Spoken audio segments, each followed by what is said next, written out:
پاک سے لڑنے میں فضائیہ سب سے بہتر ہے. کیوں؟ وہ جہاز ہے، اس کے پاس جہاز سے لڑتی ہے. اگر اس سے جہاز چھن جائے تو وہ بندوق والا اس سے بہتر ہے. جب تم سے اس میں ذات چھن گیا تو وہ صفاتی اسماء والے تمہارے پہ حکمرانی کر. تم ان کے محتاج ہو. ہم نے یو کے میں دیکھا ہر مسلمان ان کا محتاج. کیوں محتاج ہے؟ یہ اسم ذات کسی نبی کو نہیں ملا وہ ترستے رہے، یہ تم کو ملا ہے.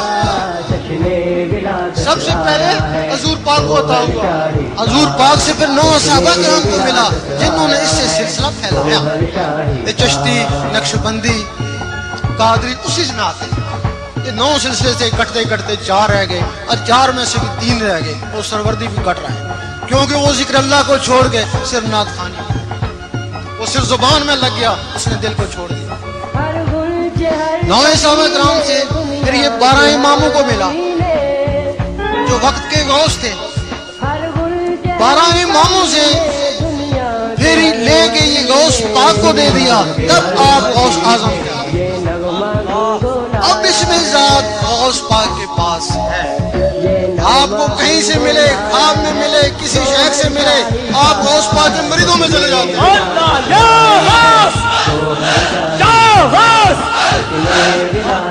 جن لوگوں کو ان کے زمانے میں ملا وہ ان کے اصلی مرید ہیں.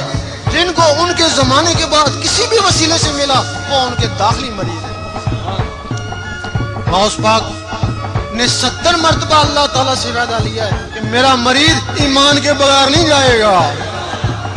فرماتے ہیں میرا مرید، میرا ہاتھ بہت بڑا ہے، تو ایمان سے کبھی بھی نہیں جائے گا. فرماتے ہیں میرا مرید کون ہوگا؟ میرا مرید وہی ہوگا جو ذاکر ہوگا. پھر فرماتے ہیں کہ میں ذاکر اسی کو مانتا ہوں جس کا دل اللہ نہ کرے. وہ زبانی تو بھی اللہ نہ کر لیتا ہے. تو سگی سلطان کو رحمۃ اللہ کے کبوتر بھی اللہ نہ کرتے ہیں. تو کیا وہ غوث پاک کا مرید ہو جائیں گے؟